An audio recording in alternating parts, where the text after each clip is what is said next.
Ubu naho hageze akanya kaho twumva ijambo ry'Imana, duha ikibanza Imana mu mitima yacu kugira ngo twumve iki jambo ry'Imana ritubwira. Turaye kaze mwarimu Harerimana Aime ngo atubwire ijambo ry'Imana Imana yamurungikanye kuri uyu munsi.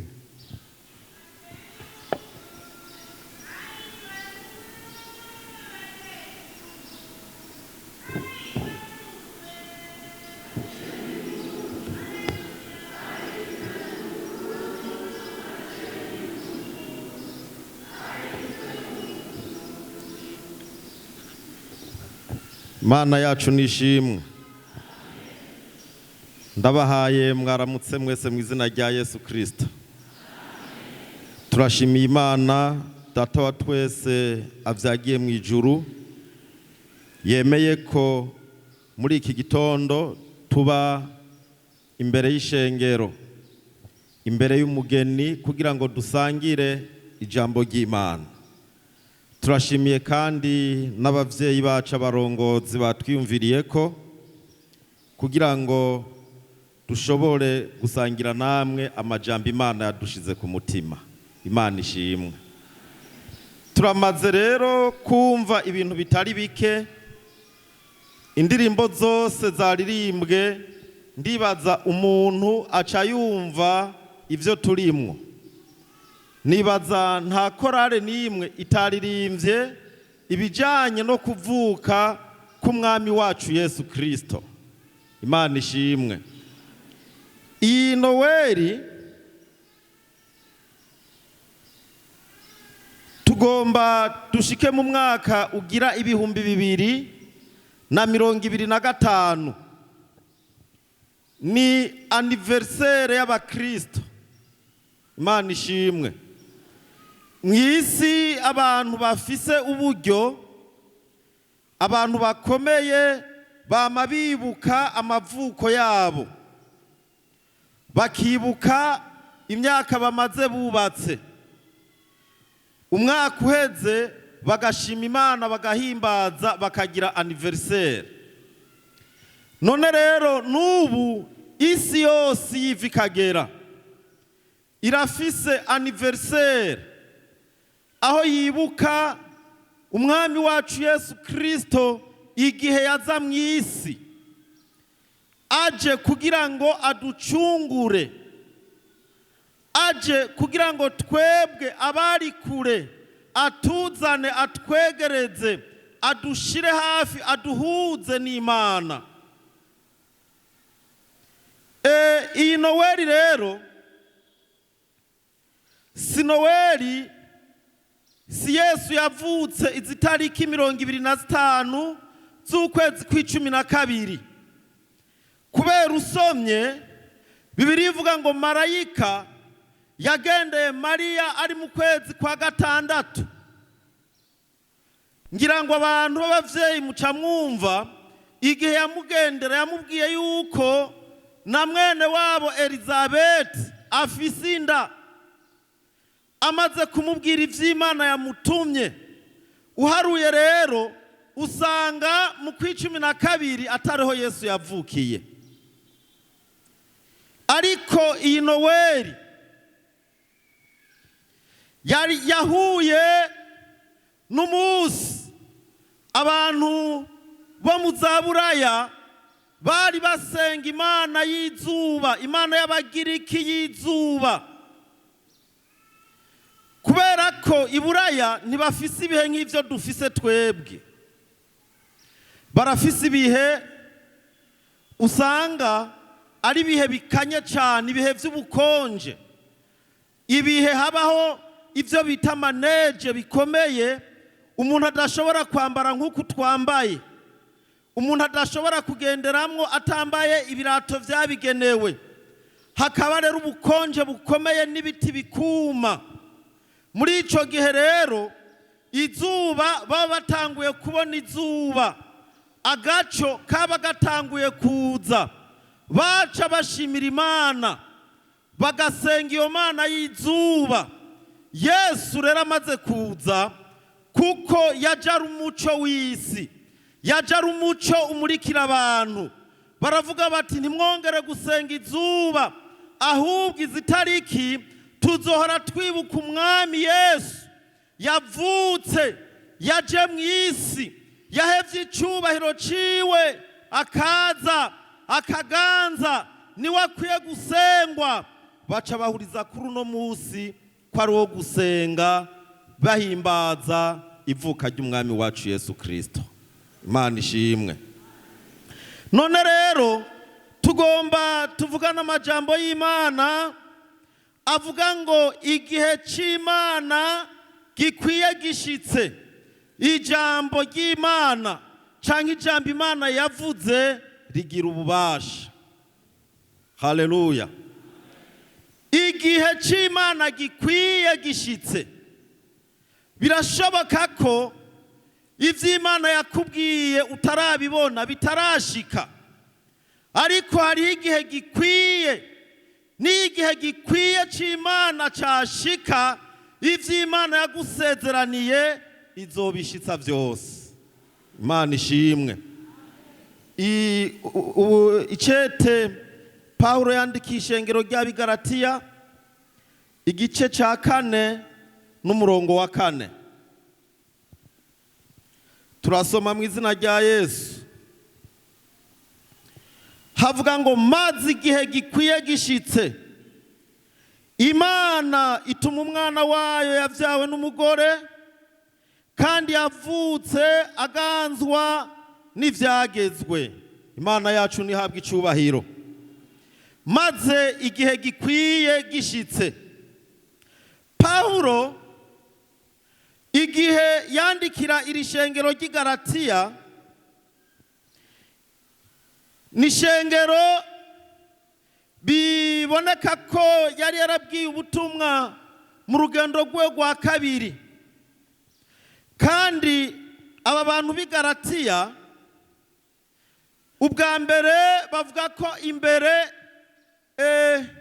nk'ibinjana bitatu imbere baje bimutse, bari abantu bo mu bwoko bw'Abagaruwa, maze barimuka bimukira muri iki gihugu, muri Aziya ntoyi, uno musi ni Tirikiya.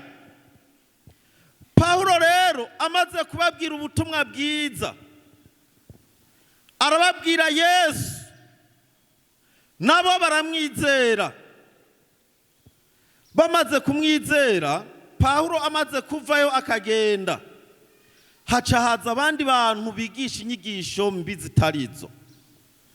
Haza abandi bantu bigisha inyigisho z'ibinyoma zibazimiza. Batangura kubwira yuko atagakiza kariho, abantu batemeye ivyagezwe vy'Imana ya Isirayeli. Abantu baca barazimira, kubera ko ubutumwa bwiza Paulo yababwiye bwari ubutumwa bwiza bw'ubuntu. Ubuntu bw'Imana bwaserutse muri Kristo Yesu. Ubuntu butuma ababwakiriye bahinduka bidegemvya, ntibongere kuba abagurano b'icaha. Paulo avyumvise acaragaruka, arababwira yuko ivyo bavyumvikanye n'ishengero ry'i Yerusalemu, ko abanyamahanga bose bazokwizera, bakwiye kwizera Yesu bataravye ivyagezwe. Muri uku kubandikira rero aca ababwira inkuru ziwe, ababwira ivyamubayeko.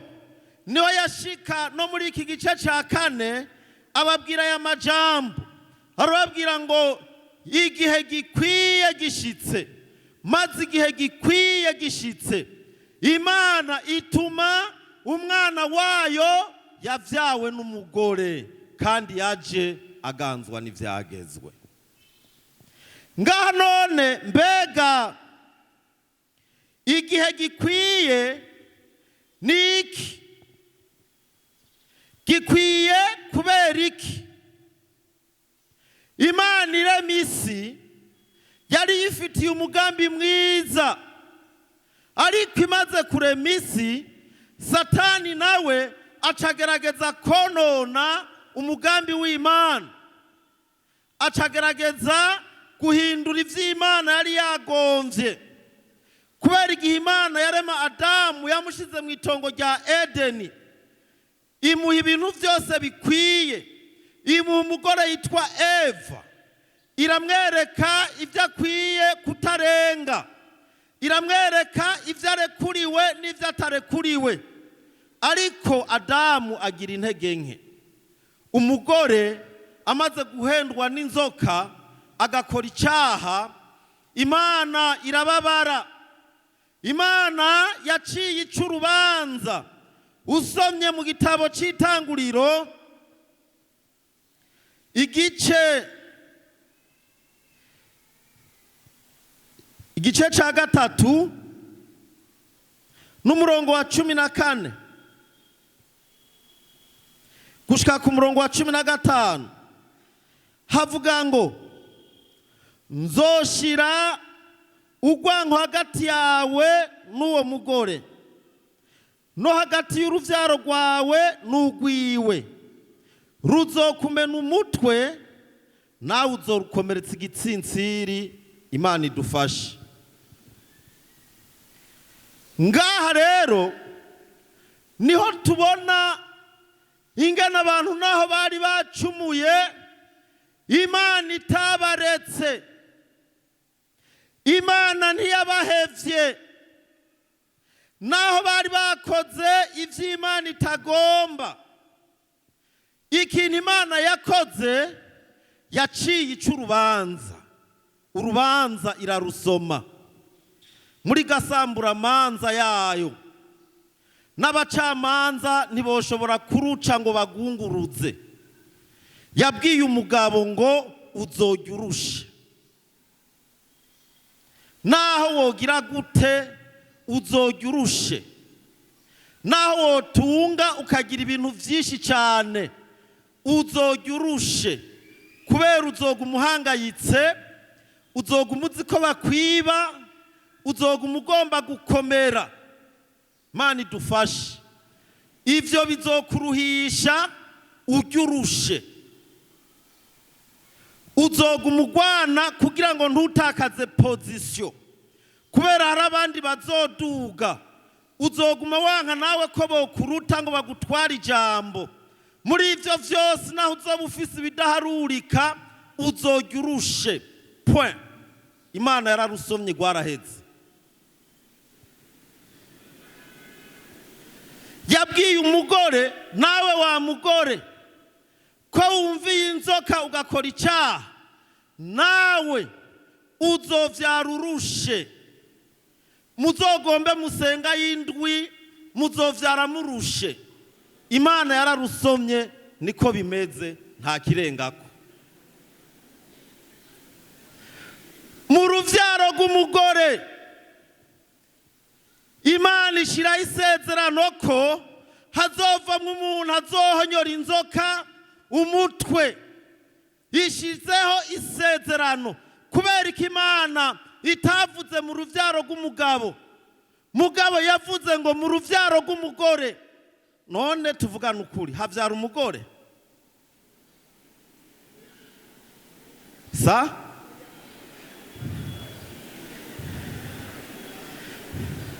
Muri Yesaya Imana yavuze ngo igiseke itaraza havyara umwana w'umuhungu. Imana ishimwe. Mugabo ishiraho isezerano ko mu ruvyaro rw'umugore hazovamwo uzomena umutwe inzoka. Inzoka nayo niyamuronka kabero ikamukomora. Inzoka rero ni Satani. Mu ruvyaro rw'umugore havuye Yesu.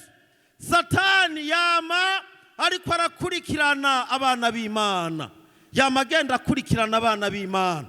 Na Yesu murazi ko yamusanze ku musozi kugira ngo amugerageze, mugabo Yesu akamutsinda kuko yari umwana w'Imana. Imana ishimwe. Natwe abizeye Yesu twama tunesha tubiheshejwe na Yesu Kristo yatubambiwe. Twama tugenda dutsinda ubugunge bw'umugwanizi kuko watubambiwe, kuko waducunguye, yanesheje. Imana yacu nishimwe. twama tugenda duhura n'utuntu duto duto tudakomeye, tumwe tuvuga ngo toka shetani tukadukankamira, ariko ibikomeye Yesu yarabinesheje. Uwavugishwa n'Imana Yesaya rero igice c'indwi n'umurongo wa 14 arabivuga neza. Wavugishwa n'Imana Yesaya igice c'indwi n'umurongo wa 14 haravuga ngo nico gitumye Uhoraho ubwiwe ari wagira bihera ikimenyetso. Muri izo Bibiliya za kera avuga ngo ari wagira bahe ikimenyamenya. Raba inkumi zosama inda ivyara umwana w'umuhungu, uzumwite Imanueli. Imana yacu nishimwe. Yesaya rero arabivugishwa. Uravye isezerano rya kera ryose rivuga umwami Yesu, rivuga ngo azoza, ryerekana ngo Yesu azoza. Nico gituma uvuye mu itanguriro Imana imaze kuvuga ibi ukabandanya, Baramu igihe yaragiye kuvuma Abisirayeli, nawe yaramubonye Yesu mu gishingo cyo kuvuma Abisirayeli. Amaze gutangura kubahezagira, Yesu yaciye amwiyereka.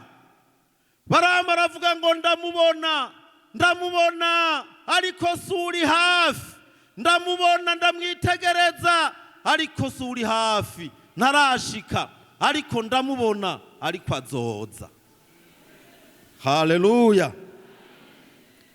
Yesaya nawe aravugishwa ya majambo, aravuga ngo Imana rero niyo yonyene yizaniye ikimenyamenya, niyo ishizeho confirmation, niyo igira ibikore. Ngaha bavuga ko Yesu yarasigaje nk'imyaka 700 ngo avuke. Yesaya aramubona, amubona nk'uwashitse, amubona nk'uriho, amubona nk'uvutse. Aravuga ngo Imana yonyene niyishizeho ikimenyamenya. Iravuga ngo raba inkumi izosaminda, hanyuma izovyara umwana w'umuhungu, muze mumwite Imanueli, bisobanura ngo Imana iri kumwe natwe. Hari igihe Imana itari kumwe n'abantu, itaba mu bantu, itagendera mu bantu. N'uwavugishwa n'Imana mwemu yera yamuza ko kabushungwe akavugishwa, hanyuma hejeje akagenda.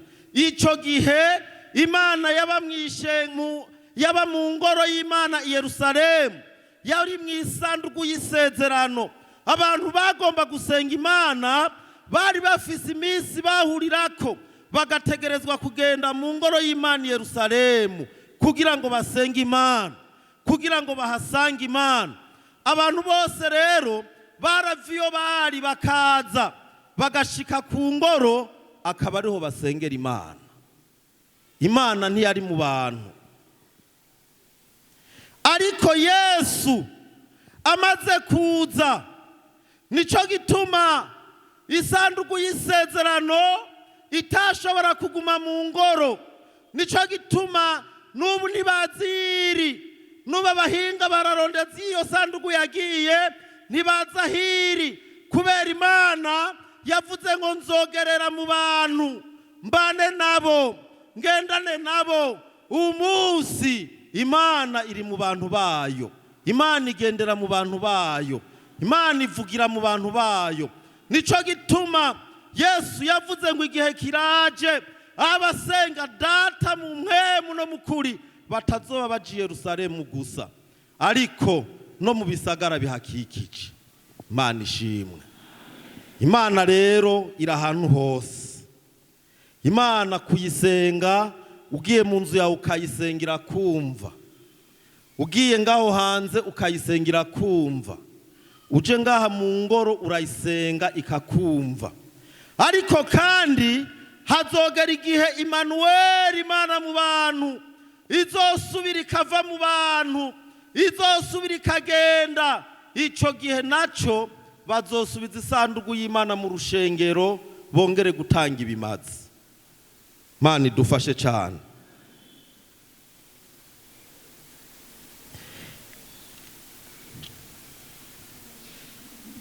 Yesu rero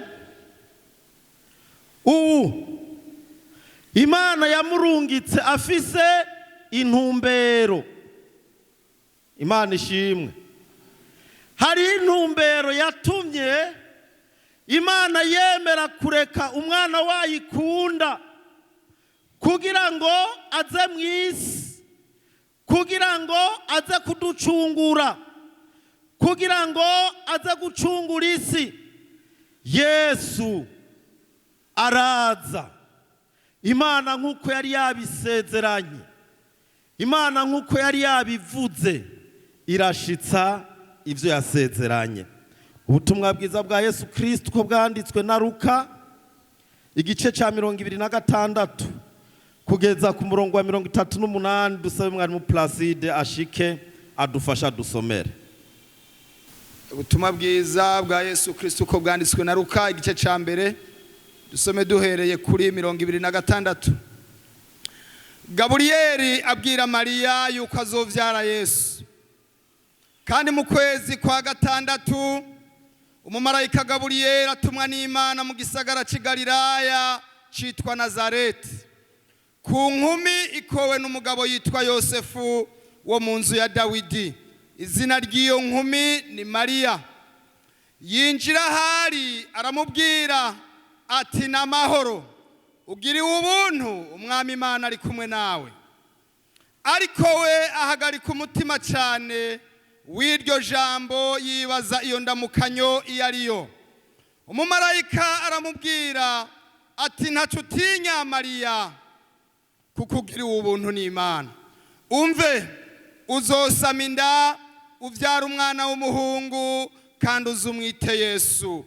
Azoba mukuru, azokwitwa umwana w'isumba vyose, kandi umwami Imana azomuha intebe y'ubwami ya sekuruza Dawidi.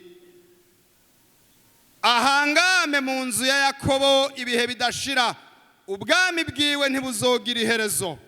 Mariya abaza umumarayika ati ivyo bizobaho bite, ko ntaramenya icitwa umugabo? Umumarayika aramwishura ati mpwemu yera azokuza ko, ubushobozi bw'isumba byose buzogutera igitutu. Nico gituma uwera azovuka azokwitwa umwana w'Imana.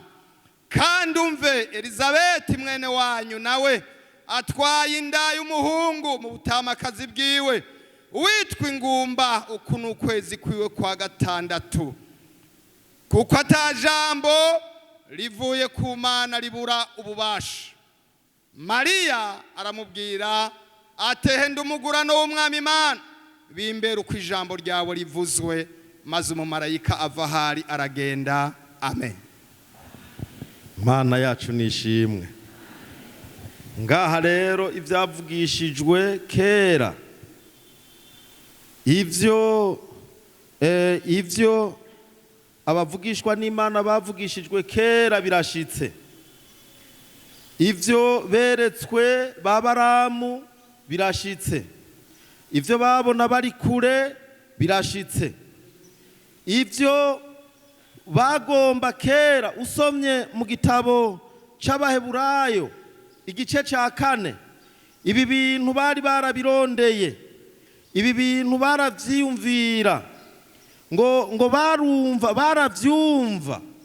barumva ko Yesu azoza kugira ngo abatabare, kugira ngo ababere umwami, ngo bakavyipfuza bakabihahamira kubibona.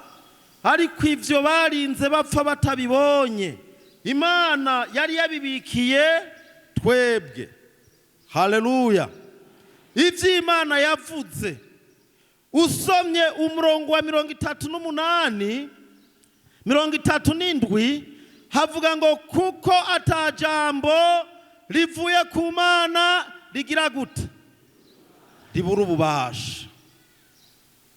Mariya yarahagaritse umutima, ngira ngo yiyumvira ko hari abantu bazomufata ku nguvu.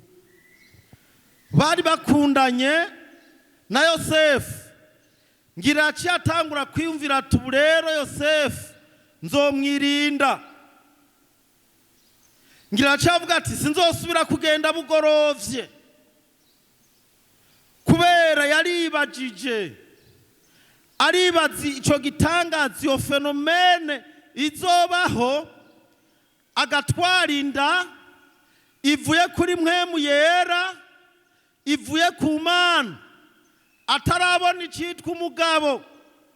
Abwira marayika ati ivyo bizoshoboka gute, ivyo bizogenda gute?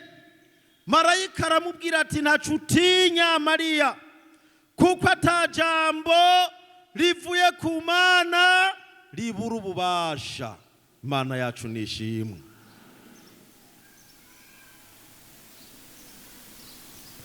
Ivy'Imana yavuze, ivy'Imana yakubariye, Imana izobishitsa. Hari impamvu Imana izobishitsa. Ubwa mbere, Imana nta mwanya ifise wo kuzoza imbere yawe ikubwire ngo ngirira imbabazi narakubeshe. Izobishitsa ivyo yasezeranye. Ikigira kabiri, Imana si umuntu ngo ibeshe. Abantu barabesha, abakundana bakabeshana, ababana bakabeshana, umugabo akabesha umugore, umugore akabesha umugabo, abana bakabesha abavyeyi, abakristo bakabesha abakozi b'Imana. Ivyo bibaho, ariko Imana ntizi kubesha. Ivyo biri mu bintu vyayinaniye. Imana yacu nishimwe. Ivyo rero yavuganye nawe izobishitsa, kuko nta jambo rivuye ku Mana ribura ububasha. Sifa kwa Mungu. Urashobora kuba utabona inzira bizocamwo, urashobora kwiyumvira ko ari indoto wagize, urashobora kwiyumvira ko bwari uburuhe, ariko igihe c'Imana gikwiye gishitse, Imana izosohoza ivyo yasezeranye nawe. Imana izoshitsa umugambi wayo kuri wewe. Imana izoshitsa ivyo yakubwiye, kubera ko usomye muri Yesaya 7, igitabo c'uwavugishwa n'Imana Yesaya 9:7 havuga ngo iki? Havuga ngo 9:7 havuga ngo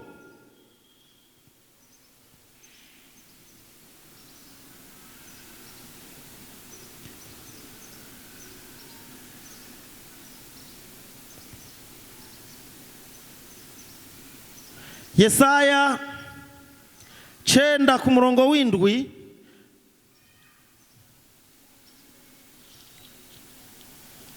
ukugwira k'ubutware bwiwe n'amahoro ntibizogira iherezo ku nganje y'umwami Dawidi, no ku bwami bwiwe bizokomera bibushigikire, guca imanza zibereye n'ukugororoka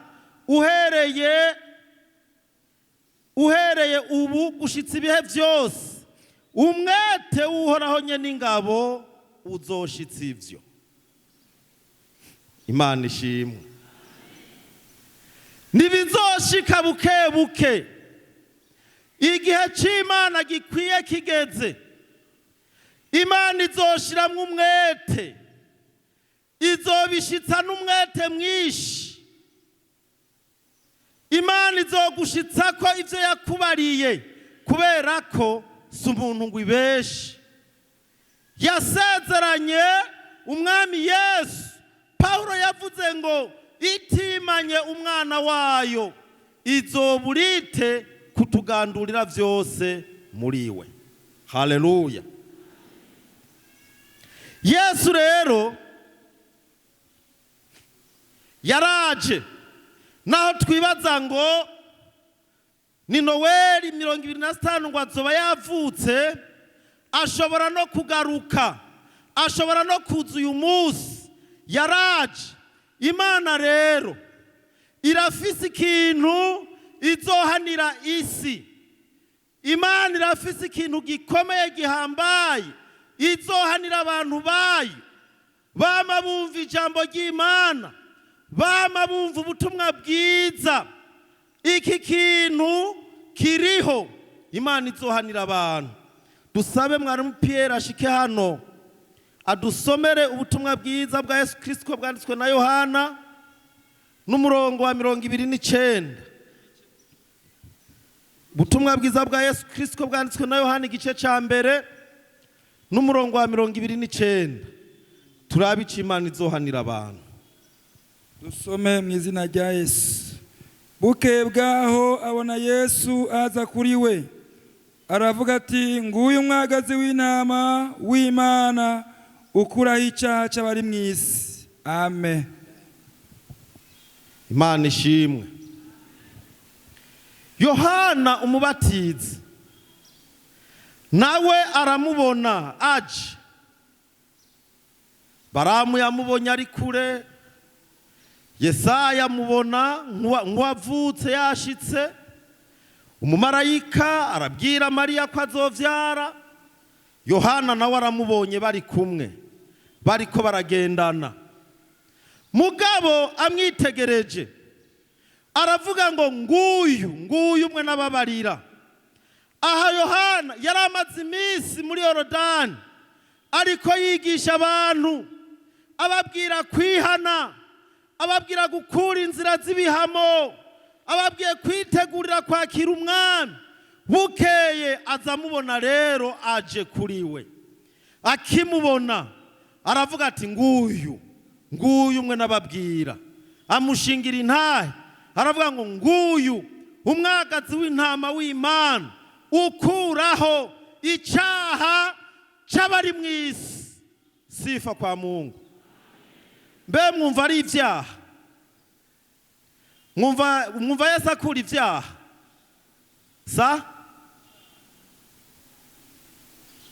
Icyaha rero Imana izohanira isi nuko yatanze umwana wayo w'ikinege kugira ngo akize isi, kugira ngo acungure amahanga, kugira ngo azane amahoro mu isi, ariko ab'isi bakanka kumwakira. Imana idufashe cyane. Abantu bose base kwakira Yesu, abantu bose batarakira Yesu bari n'urubanza rw'Imana, bitega urubanza, bitega umuriro, ariko abamwakiriye nabo yabahaye ububasha bwo gucika abana b'Imana, nibo bizeye izina ryiwe. Haleluya. Abo rero bamwakiriye, abo rero bamwizeye, nta rubanza rw'Imana ruri imbere yabo, nta rubanza Imana izobacira, kubera ko ijambo ry'Imana rivuga ngo nuko rero abari muri Kristo Yesu. Niko Pawulo yandikiye Abaroma, usomye mu gice 8 avuga ngo nuko abari muri Kristo Yesu nta rubanza ruzobatsinda, kuko Yesu yarabatsindanishirije, kuko Yesu yarabambitse izera. Abo ntibazoja mu rubanza rw'Imana. Haleluya. Sema amen. Nta rubanza, nta rubanza ku bantu bari muri Kristo Yesu, nta rubanza ruriho, kubera ko usomye mu gitabo c'Abatesalonike ca mbere, jambo ry'Imana rivuga ku murongo wa 16 ingana inzamba y'Imana izovuga. Abantu bose bapfuye bizeye Yesu bazoca bazuka, bamaze kuzuka bazoca baduhitana, abazoba bakiriho duca dusanganira umwami mu kirere. Nta rubanza ruzobera mu kirere, kubera mu kirere Imana Yesu azotwambika ivy'ibikorwa twakoze, ivyo twakoreye Imana tukabikora mu kuri. Yesu azobitwambika ivyo twakoze twidodomba, ivyo twakoze badusunitse, ivyo twakoze bitabatagomba.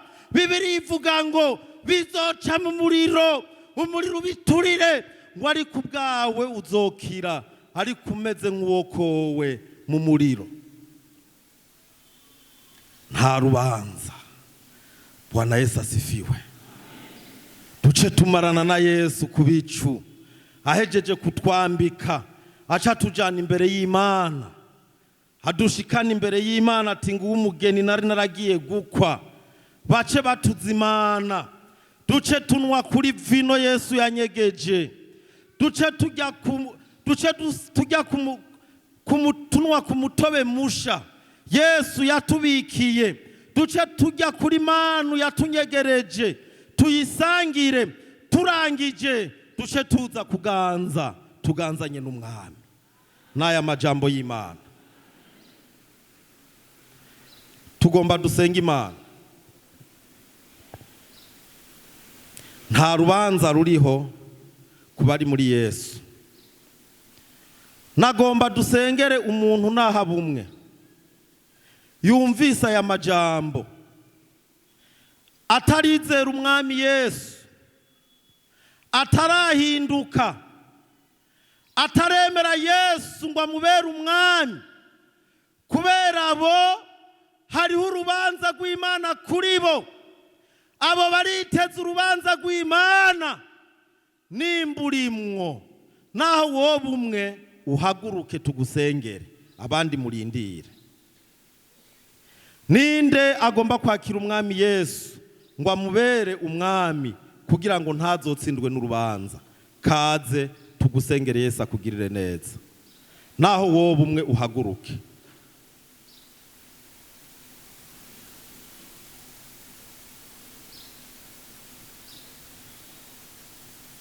Naho wowe umwe ntibigutera isoni.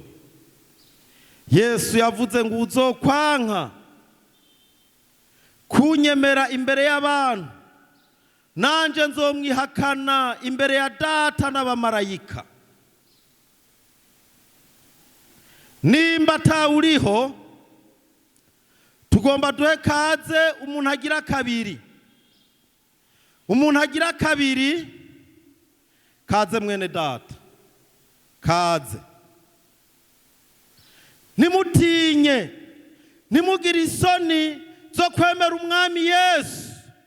Yemeye kutubambirwa, yemeye kudupfira ku musaraba, yemeye kubambwa ari sanzure, yemeye guheba ubugingo kugira ngo twebwe turonke ubugingo, kandi turonke ubugingo budashira. Abatari muri Yesu nta bugingo bafise, kubera ubugingo budashira buri muri Yesu Kristo honyene.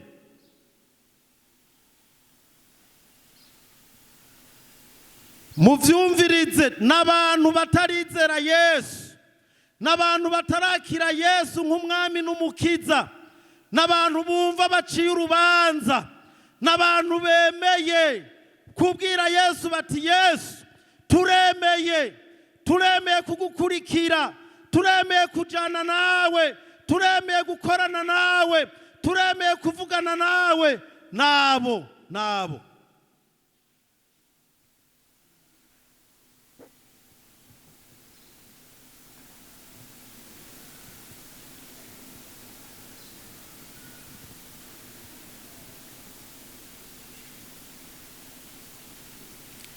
nta rubanza, nta rubanza, nta rubanza kubari muri Yesu. Nta rubanza ruri kubahevye ibyaha.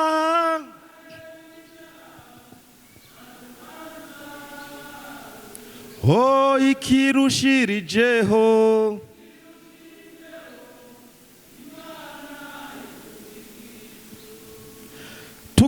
hanyuma duhamagare umuntu wa kabiri. N'umuntu yasubiye inyuma,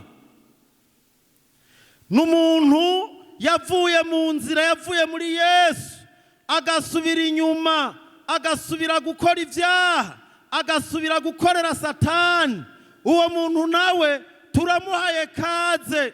Nimba wifuza ubugingo, nimba wifuza kutazoja mu rubanza rw'Imana, nuze Yesu akugirira imbabazi, kubera ko igihe kirakuze kurushaho twizereye. Igihe c'abanyamahanga kwinjira mu ishengero kigiye guhera. Igihe c'abantu b'abanyamahanga bahawe c'ubuntu kigiye kurangira.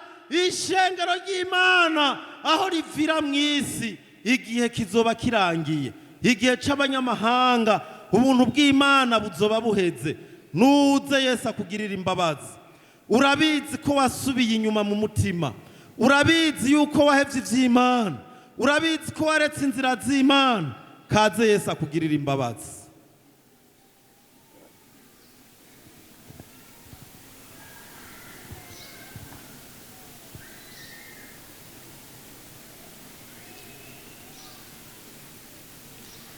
Kaze Yesu akugirira imbabazi.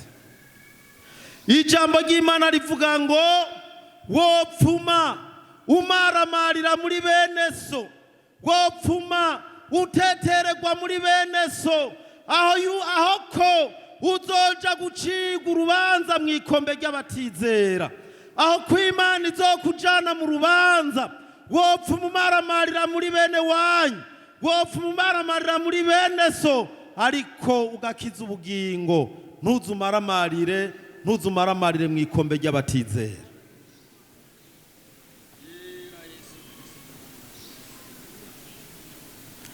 Umuntu wa gatatu rero n'umuntu vyagoye, n'umuntu yakoze amakosa, n'umuntu yagabitanije agasubira gukora ibyaha, akagira intege nke.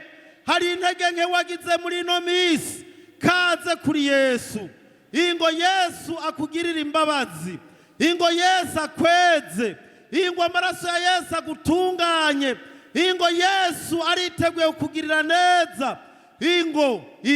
Ingo Yesu aguha amahoro.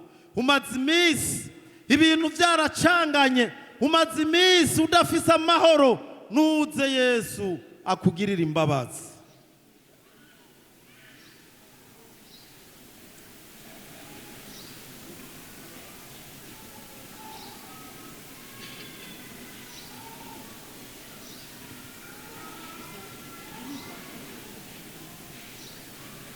Ntuze Yesu akugirira imbabazi,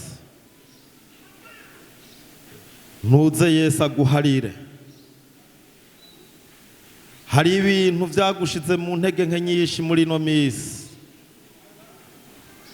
Birashoboka ntugisenga Imana, usigaye ufise intege nke ziteye ubwoba,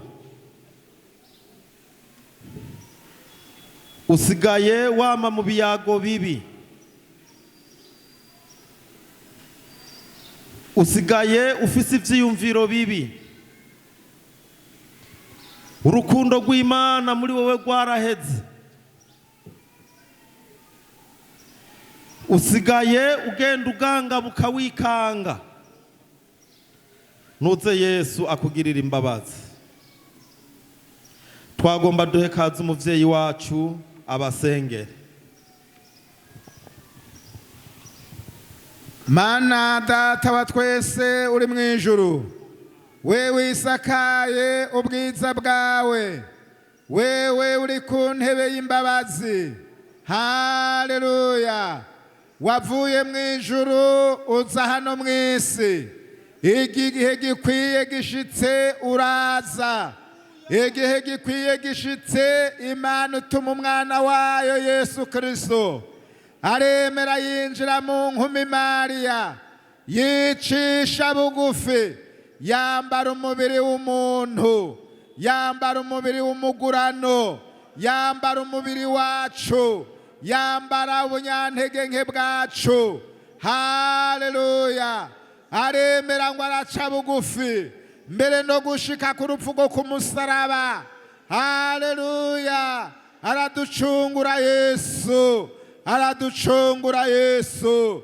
Noneho ngaba abantu bawe baraje mwami, bazanye ibyaha byabo, nubagirira imbabazi, nubagirira ikigongwe, nubaharira ibyo bagendeyemwo bibi, baracumuye, haleluya.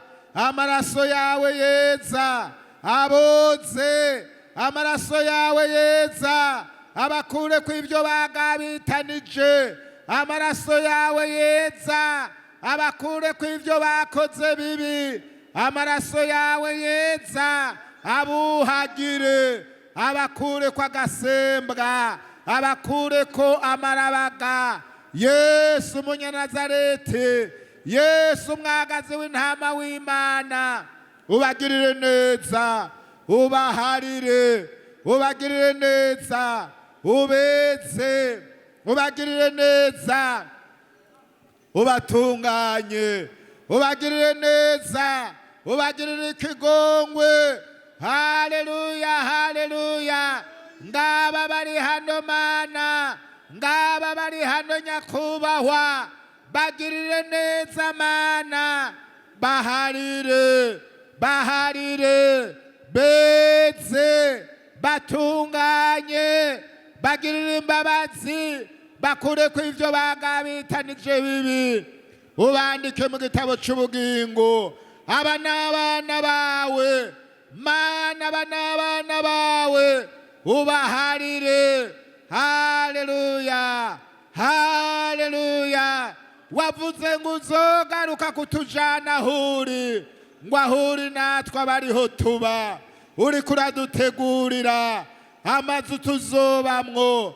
None rero bagirira imbabazi, igihe gikwiye gishitse, natwe urabotujana, igihe gikwiye gishitse, natwe urabotujana ahuri, igihe gikwiye gishitse, urabotujana imbere yawe, turuhuka amarushwa, turuhuka imibabaro, turuhuka amagorwa. Uruvyaro rwa wa mugore ruzokumena umutwe, haleluya. Uruvyaro rwa wa mugore ruzokumena umutwe, ruzomena umutwe Satani. Uruvyaro rwa wa mugore ruzomena umutwe Satani n'abadayimoni. Uruvyaro rwa wa mugore ruzomena umutwe Satani n'abadayimoni, ruzomena umutwe Satani n'ibihemu biziwe. Mwami Yesu, aba bantu bawe ubagirire neza, ubagirire imbabazi, ubagirire ikigongwe.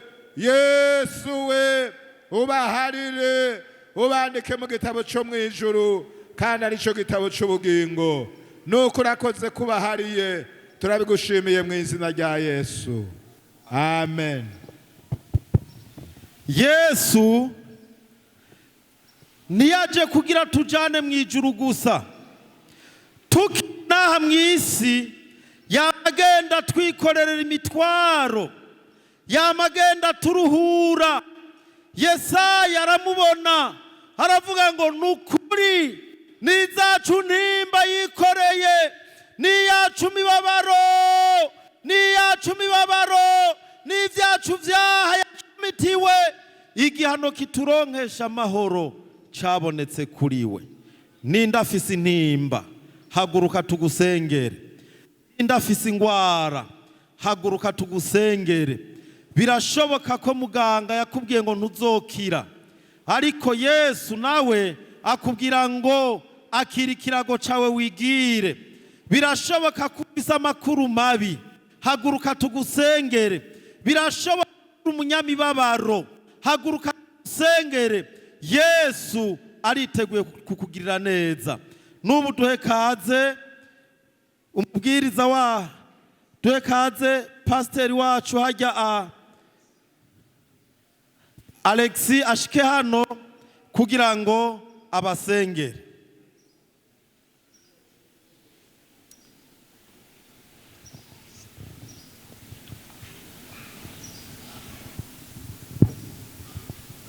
dusenga Imana, Mana yo kwizigirwa.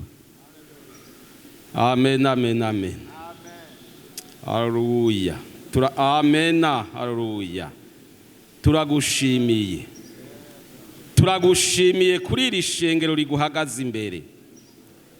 Iri shengero ryawe Mana yumvise ubutumwa bwiza ko ata jambo rivuye kuri wewe Mana rishobora kubura ububasha. Nico gituma aba bantu bahagaze imbere yawe barafise imitwaro bazegembana, ariko uvuga ngo ikorere ikirago ugende, mwikorera inderuzo yawe uhaguruka ugende. Kandi ijambo ryawe riratwemerera ngo tugukorere ibibazo byacu byose, kuko ntudutabara gusa ariko ngo uratubabaye. Aba basabyi bawe urabababaye Mana, naho bagize iminsi bazegembaniye imisozi ariko urabababaye. Nico gituma wemeye ko bashika uyu munsi bakaduga kuri uyu musozi. Uyu musozi nawo niho byose bironkeka. Bahagarike muri uko kwizera, bahagarike muri uko kwizera, bahagarike muri uko kwizera. Umuntu wese aguhanze amaso akubone, maze iri jambo ryawe rigira ububasha ku muntu uwo ari we wese, ku kintu icyo ari cyo cyose bahagararanye Mana.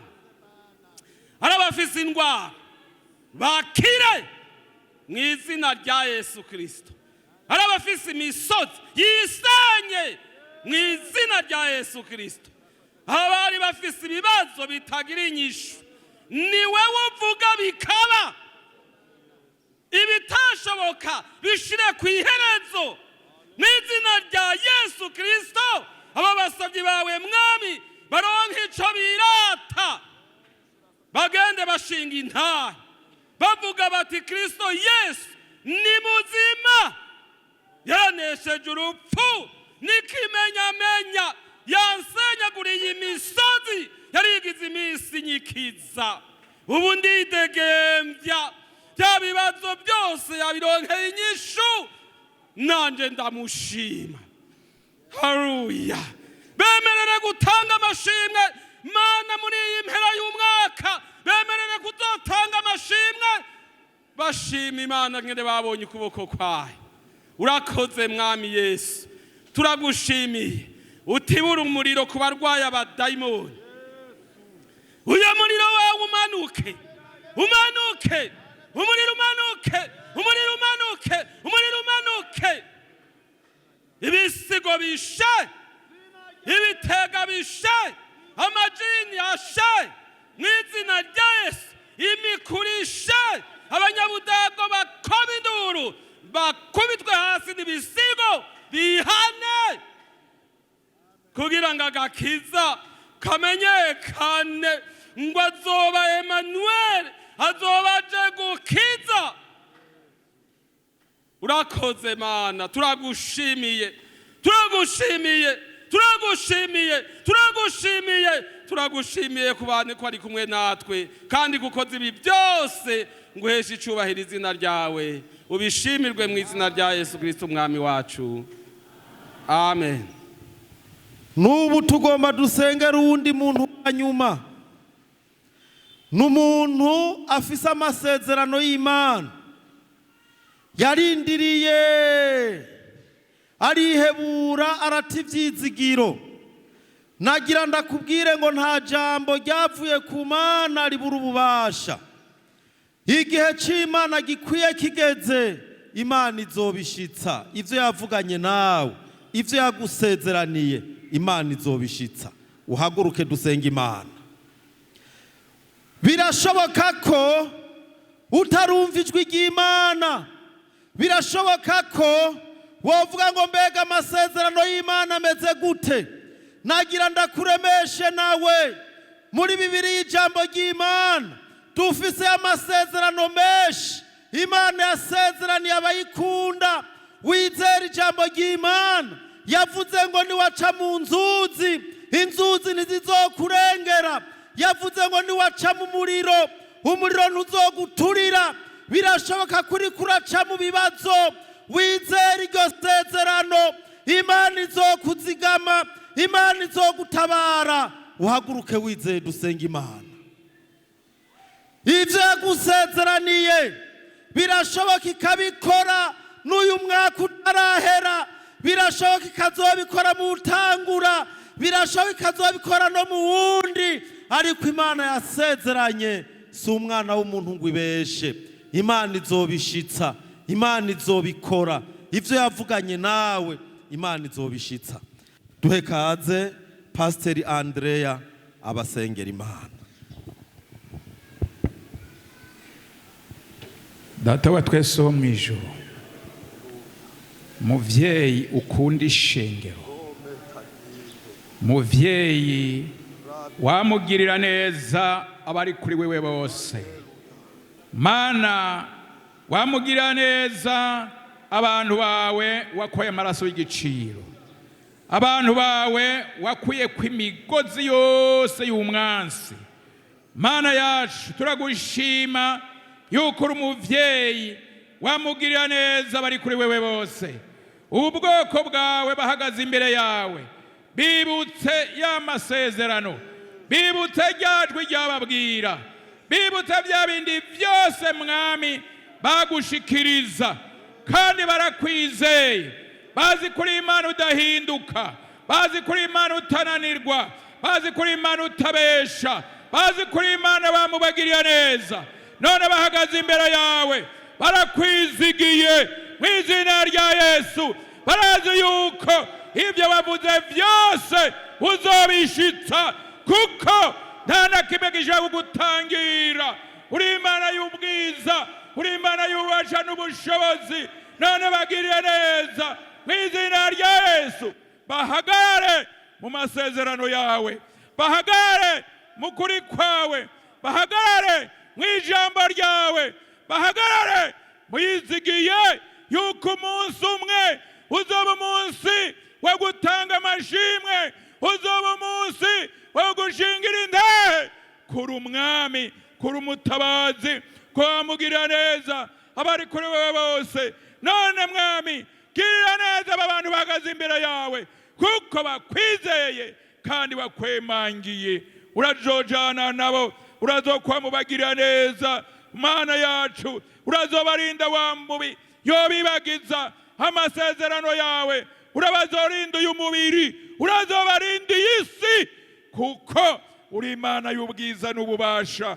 Turagushimiye kw'ibyo wavuze byose Mana uzobishitsa, kuko uri Imana wamushitsa byose.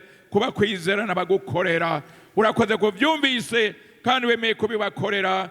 Mu izina rya Yesu Kristo Mwami n'umukiza wacu tubisavye, amen. Abumvise amajambo y'Imana mwese mukayizera, Imana ibahezagire.